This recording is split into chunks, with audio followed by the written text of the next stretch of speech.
Hi friends. இங்கே வந்து இந்த இறால் குழம்பு எப்படி வைக்கிறான்னு நான் காட்டுறேன் பாருங்கள். எப்படின்னா சின்ன சின்ன சின்ன குணு குணுக்குனா இஞ்சியும் பூண்டும் வெட்டி வச்சுட்டு அதை இதில் அள்ளி போடுவாங்க. அள்ளி போட்டு கொஞ்சம் பச்சை மிளகா, ஒரு வெங்காயம், கருவேப்பிலை, மஞ்சத்தூள் எல்லாமே இதிலே போட்டுருவாங்க.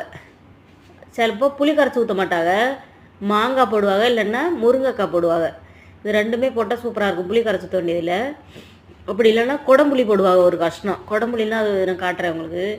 அது ஒன்றும் இல்லாதனால நான் வந்து புளி கரைச்சி ஊற்றினேன். புளி கரைச்சி கொஞ்சமாக தான் வைக்கணும். அது சின்னோண்டு குட்டி சட்டி, அதனால தான் வச்சுருக்கேன்.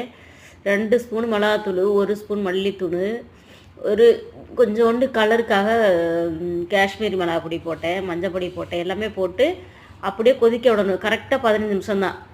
அடுத்து வந்து கொஞ்சோண்டு மீன் பொரிக்கிறதுக்காக கொஞ்சோண்டு இஞ்சி பூண்டு பேஸ்ட்டு, மஞ்சத்தூள், மிளகாத்தூள் எல்லாம் போட்டு மீனையும் போட்டு அப்படியே பிசைஞ்சு அது வேறு வச்சுட்டேன்.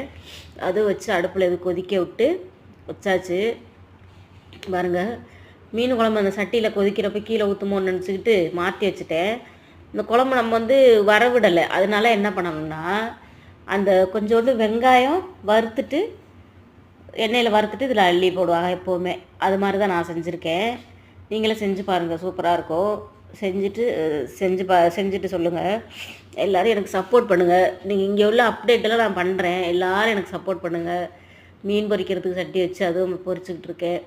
எல்லோரும் பிடிச்சி இந்த லைக் பண்ணுங்கள், எனக்கு சப்போர்ட் பண்ணுங்கள்.